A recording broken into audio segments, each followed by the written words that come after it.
মানুষ তার জীবনে দুই ধরনের পরিস্থিতিকে খুব ভয় পায়। এক, কোনো কারণবশত কারোর সামনে নত, কথায় কথায় কারোর সামনে নত হতে হয়। কেন বারংবার নিজের চরিত্র থেকে চ্যুত হতে হয়? এরকম কেন হয়? এটা তখনই হয় যখন আমাদের শিক্ষা এবং মূল্যবোধের অভাব থাকে। যদি মানুষের মধ্যে প্রকৃত শিক্ষা থাকে তাহলে এই সংসারে কোনো সময় এবং কারোর সামনেই নত হওয়ার কোনো প্রয়োজন নেই। যদি মানুষের মধ্যে মূল্যবোধ থাকে তাহলে তাকে নিজের মূল্যবোধ বা চরিত্র থেকে বিচ্যুত হতে হয় না, তা সে যাই হয়ে যাক না কেন। কোনো বালককে যদি জন্ম থেকেই সুশিক্ষার অধিকারী করা হয়, শিক্ষিত করা হয়, মূল্যবোধের অধিকারী করা হয়, তবে সে এই সংসারে এমন কর্ম করবে যাতে সে নিজেকে, নিজের পরিবারকে, সমগ্র সমাজকে গর্বিত করতে পারে। শিক্ষা লাভ করুন, মূল্যবোধ লাভ করুন এবং আমার সাথে ভালোবেসে বলুন, রাধা রাধা। এই সংসারে কোনো বস্তু হোক বা ব্যক্তি হোক, তার একার গুরুত্ব কিন্তু তার খুব বেশি গুরুত্ব থাকে না। কিন্তু যখন অসংখ্য পাথরের টুকরো একত্রিত হয় তখন তা পর্বতের আকার ধারণ করে। সেইভাবেই কিছু মানুষ যখন একত্রিত হন তখন তৈরি হয় পরিবার, কিছু পরিবার যখন একত্রিত হয় তখন তৈরি হয় সমাজ, যখন অনেক সংখ্যক সমাজ একত্রিত হয় তখন তৈরি হয় রাজ্য। এবার এই রাজ্যের সবথেকে গুরুত্বপূর্ণ ব্যক্তি হতে পারেন রাজা, কিন্তু তাও সেই রাজা একা কিছু করতে পারেন না। যুদ্ধ লড়ার সময় তারও নিজের সৈন্যদলকে প্রয়োজন পড়ে। কিন্তু এই সংসারে এমন একজন ব্যক্তি আছেন যিনি একাই সব কাজ করতে থাকেন, এবং সেই ব্যক্তি হলেন মা। আমাদের জীবনে একজন পিতার ভূমিকা কিন্তু নিঃসন্দেহে অমূল্য, কিন্তু আমাদের সকলের জীবনে যে ভূমিকা একজন মায়ের তা অন্য কারোর থাকে না। একজন মা একাই সন্তানকে বড় করতে পারেন, সংস্কারী করে তুলতে পারেন, তার জন্য পরিশ্রম করেন। আর এত কিছু কাজ করার পরেও তার কাজের জন্য তিনি প্রশংসা অবশ্য পান না। উল্টে যদি সেই সন্তান অনুচিত পথে চালিত হয়, অনুচিত কর্ম করে, তখন সেই মাকেই অপবাদের পাত্র হয়ে উঠতে হয়। আমাদের জীবনে মায়ের যোগদান কতটা সেটা বুঝুন। আপনাকে বড় করে তোলার জন্য উনি কতটা পরিশ্রম করেছেন সেটা বুঝুন। আজ থেকে, এখন থেকে, এই মুহূর্ত থেকে মাকে সম্মান করতে শিখুন। যখন সময় পাবেন, যখন সুযোগ হবে, তখন তার প্রশংসা করুন, ওনারও ভালো লাগবে। আর মায়ের এই মমতার জন্য, তার এই ভূমিকার জন্য আসুন সবাই মিলে আমরা তাকে প্রণাম করি, আর সকলে মিলে ভালোবেসে বলি, রাধা রাধা। মানুষের মানসিকতা এমন হয় যে সে যতটা করে আশা করে যে তার থেকে অনেক বেশি তার বদলে সে পাবে। দেখুন, সবকিছুই আপনার ভাবনা চিন্তার উপর নির্ভর করছে। আপনি যদি ফলের বিষয়ে ভেবে কর্ম করতে থাকেন তাহলে সেটা অনুচিত। জীবনের আসল আনন্দ হলো নিজের কর্ম করতে থাকা, ফলের চিন্তা করা উচিত নয়। যদি আপনি এরকম ভাবেন যে আমি এতটা করছি, আমার এতটা পাওয়া উচিত, সেই ভাবনা অনুচিত। যদি আপনি সেবার মানসিকতা নিয়ে কর্ম করতে থাকেন, কর্মচক্রে প্রবাহিত হন, যদি আপনি এমন ভাবনা রাখেন যে আমি এতটা পাচ্ছি তাই এর থেকে অনেক বেশি আমি কর্ম করব, তাহলে নিশ্চিতরূপে আপনি যতটা করছেন তার থেকে অনেক বেশি আপনি পাবেন, আপনার আশার থেকে অনেক বেশি আপনি পাবেন। শুধু জীবনে অনেক বেশি কাজ করতে থাকুন, ফলের চিন্তা করবেন না। আর মনে রাখবেন, এই ভাবনাই সব থেকে বড় বীজ। কর্মের উপর বিশ্বাস রাখুন, জীবনে যা যা আপনি চান সবই সুখময় হবে। আসুন আর আমার সাথে ভালোবেসে বলুন, রাধা রাধা। আপনি কখনো পর্বতের শিখরে উঠেছেন? আপনি দেখতে পাবেন পর্বতের পদতলে প্রচুর সুন্দর ফুল রয়েছে, সবুজ বনানী রয়েছে। যত আপনি ওপরে উঠতে থাকবেন তত ফুল কমতে থাকবে, সবুজ বনানী কমতে থাকবে। আরও কিছুটা ওপরে উঠলে কাঁটা জাতীয় গাছ দেখতে পাবেন, শুকনো গাছ দেখতে পাবেন। আরও যদি ওপরে ওঠেন তাহলে পাষাণ দেখতে পাবেন। আরও ওপরে উঠলে হিমখণ্ড দেখতে পাবেন। এই যে পর্বত, তা মনুষ্য জীবনের সবথেকে উত্তম উদাহরণ। মানুষ যখন সাফল্যের শিখরে পৌঁছতে চান, মহানুভবতার শিখরে পৌঁছতে চান, পথে যত আস্তে আস্তে ওপরে উঠতে থাকেন, ততই ভৌতিক বস্তু তার থেকে বিচ্ছিন্ন হতে থাকে। যদি তিনি সেই ভৌতিক বস্তুগুলি ত্যাগ না করতে পারেন, তাহলে কখনোই সেই স্থানে পৌঁছতে পারবেন না। আর মানুষ যদি উচিত ত্যাগ করতে পারেন, পথে অগ্রসর হতে থাকেন, এগোতে থাকেন, তাহলে একদিন না একদিন তিনি মহানুভবতার, জ্ঞানের, সাফল্যের হিমের স্বাদ অবশ্যই লাভ করবেন। মনে রাখবেন, মানব জীবনের ত্যাগ হলো অত্যন্ত গুরুত্বপূর্ণ অংশ। আসুন আমার সাথে ভালোবেসে বলুন, রাধা রাধা। আপনি কখনো কোনো বাজকে নিজের বাসা বানাতে দেখেছেন? এই বাজ যখনই কোনো ঠোঁট দিয়ে তাদের ঠোঁটে খাবার পরিবেশন করে, কিন্তু যেই সেই সন্তানেরা হৃষ্টপুষ্ট হয়ে যায় এবং সেই কথা বাজ নিজে বুঝতে পেরে যায়, সেই বাজ নিজেই সেই বাসা ছিন্ন ভিন্ন করে দেয়। সেই সন্তান যাদের সবেমাত্র ডানা গজিয়েছে, কিভাবে উড়তে হয় তারা জানে না, সেই সন্তানগুলিকে উচ্চতা থেকে ঠেলে দেয়। সেই সন্তান প্রথমে ভয়ভীত হয়ে যায়।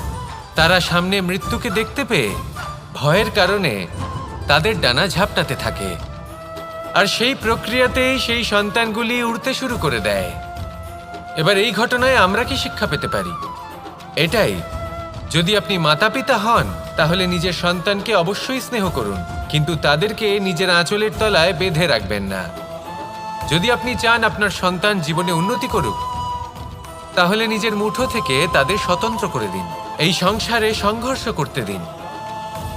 সেই সন্তান নিজেই বুঝতে পারবে যে জন্মের সময় পাওয়া ডানা কি করে ব্যবহার করতে হয়। আর আপনার চোখের সামনে আপনার সন্তান এই আকাশে উড়তে থাকবে। তাহলে আসুন আমার সাথে ভালোবেসে বলুন, রাধা রাধা।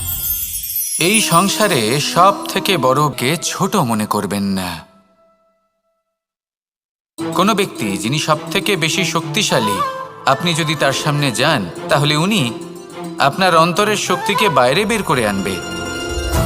আপনার অন্তরের লুকিয়ে থাকা শক্তিকে জাগ্রত করতে প্রেরণা প্রদান করবে। তিনি হলেন বড় ব্যক্তি, তিনি হলেন মহান ব্যক্তি। তিনি নন যিনি নিজের বল এবং ঐশ্বর্য দ্বারা আপনাকে তার সামনে ছোট প্রমাণ করবেন। এবং সেই জন্য মহাদেব আমার আরাধ্য হলেন আমার খুব প্রিয়। কারণ রাজা হোক বা ফকির, কেউ যদি ওনার সামনে যান, তাহলে সে নিজেকে ছোট মনে করেন না। আপনিও যদি জীবনে অনেক বড় হতে চান, তাহলে কাউকে কখনো নিজেকে ছোট মনে করতে দেবেন না। তার অন্তরে বড় হয়ে ওঠার প্রেরণা প্রদান করুন। আসুন আমার সাথে ভালোবেসে বলুন, রাধা রাধা। সূচের শেষে একটি ছিদ্র থাকে, যার দ্বারা আমরা এই সুতো পরাতে পারি। আর তারপর সূচের সাহায্যে এই সুতো দিয়ে বস্ত্র সেলাই করা যায়। কিন্তু যদি সুতোটা সোজা করে ধরা না হয়, তাহলে সূচে কখনো এই সুতো পরানোই সম্ভব নয়। যদি এতে কোনো গিঁট পড়ে, তখন তা কখনোই এই ছিদ্র দ্বারা প্রবেশ করা সম্ভব নয়। ঠিক এইভাবেই যদি আপনি কারোর জীবনে প্রবেশ করতে চান, কারোর অন্তরে প্রবেশ করতে চান, তাহলে আপনাকেও সহজ থাকতে হবে। এতে কোনো গিঁট থাকলে চলবে না, অর্থাৎ মনে যাতে কোনো মালিন্য না থাকে, যেন কোনো কুচিন্তা না থাকে। যদি এসব থাকে, তাহলে আপনি কখনো কারোর জীবনে প্রবেশ করতে পারবেন না। আর যদি কোনোভাবে আপনি প্রবেশ করেও যান, তাহলে তার মনে ঘর করতে পারবেন না। নিজেকে এই সুতোর মতন করে তুলুন, সহজ। মনে যেন কোনো কুচিন্তা না থাকে, সবার প্রতি যেন সদ্ভাবনা থাকে, শুভ চিন্তা থাকে। এমনটা করতে থাকুন। এমন একটা দিন আসবে যেদিন এই সমস্ত সংসারের ব্যক্তির মনে আপনি বাস করবেন।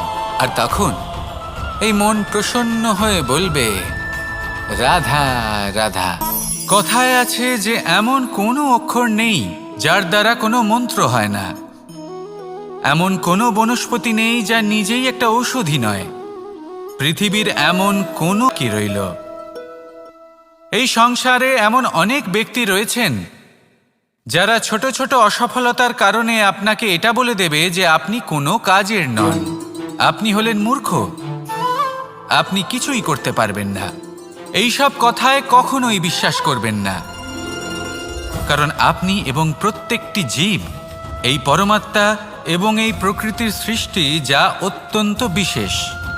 যদি আপনাকে উদাহরণ দিই, তাহলে একদিকে আছে তরোয়াল, একটা বড় লম্বা তরোয়াল, যার দ্বারা যুদ্ধ করা যায়, জয়লাভ করা যায়। আর অন্যদিকে রয়েছে একটা ছোট্ট সূচ, কিন্তু যে কাজ একটা ছোট্ট সূচ করতে পারে তা একটা তরোয়াল দ্বারা সম্ভব নয়। এর অর্থ হলো এটাই যে প্রত্যেকটা রচনা অত্যন্ত অমূল্য এবং অত্যন্ত বিশেষ হয়। তাহলে বিশ্বাস রাখুন যে আপনি অত্যন্ত বিশেষ একজন, আর প্রেমের সাথে বলুন রাধা রাধা, তো নিজে জীবিত থাকবে। এটাই হলো আজকের শিক্ষা। এই সংসারে যদি আপনি নীতির পথে চলতে চান, উচিত কর্ম করতে চান, সংসারকে সেবা করতে চান, তাহলে জংলি ঘাসের মতো ব্যক্তিদের থেকে সবসময় দূরে থাকতে হবে। সেই ব্যক্তি যারা দুর্নীতি এবং মিথ্যা দ্বারা পরিপূর্ণ, যাদের ব্যবহার অশুভ, যাদের অনেক অশুভ গুণ রয়েছে, তারা সঠিক নয়। সেই সকল ব্যক্তি যাদের চরিত্র অত্যন্ত দুষ্ট হয়, তারা হয় শুভ চরিত্রের ব্যক্তিকে একদম নষ্ট করে দেয়, নয় নিজের মতো বানিয়ে তোলে। তাই যদি আপনি নীতির পথে চলতে চান, এই সংসারের জন্য শুভ কর্ম করতে চান, তাহলে সেই সঙ্গ লাভ করুন যে সঙ্গ জ্ঞানে পরিপূর্ণ, যাদের মধ্যে অনেক গুণ আছে, যাদের থেকে প্রতিদিন কিছু শিখতে পারবেন। এমন ব্যক্তির সাথে জীবন অতিবাহিত করুন, দুরাচারীদের থেকে দূরে থাকুন। তবেই এই মন প্রসন্ন হয়ে বলবে রাধা রাধা। মমতা হলো অপরিসীম। সন্তান যতই আঘাত প্রদান করুক না কেন, প্রেম পূর্বক সহ্য করে, আর তার বদলে অমূল্য রত্ন প্রদান করে। সন্তান যদি হাল চালায়, তাহলে তার বদলে তাকে অন্ন প্রদান করে। এটাই হলো ধরনী।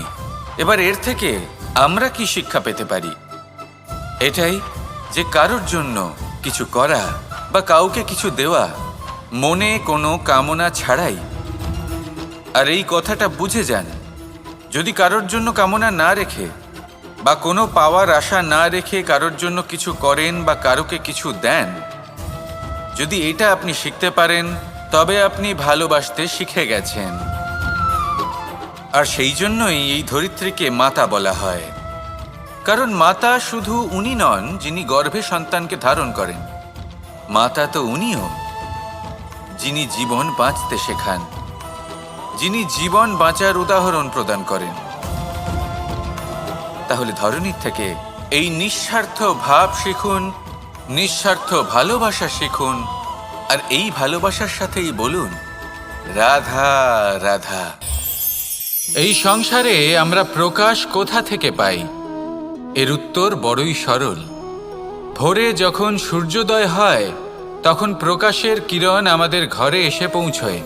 এইভাবেই আমরা অন্ধকার না হয় তার জন্য আমরা একটা প্রদীপ প্রজ্বলিত করি।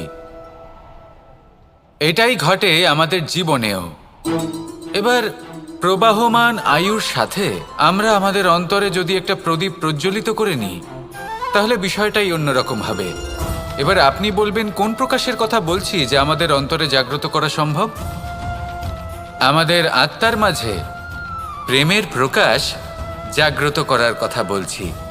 কারণ আমাদের এই জীবন এও হলো দিনের আলোর মতো। আজ প্রকাশ আছে, কিন্তু কোনোদিন অবশ্যই অস্ত হবে। কিন্তু অস্ত হবার আগে যদি আমরা আমাদের আত্মার মাঝে প্রেমের এই প্রকাশ উজ্জ্বলিত করে নিই, তাহলে আমাদের সন্ধ্যাকালও আমরা আনন্দে এবং প্রেমে যাপন করব। তাহলে আসুন আর আমার সাথে ভালোবেসে বলুন রাধা রাধা।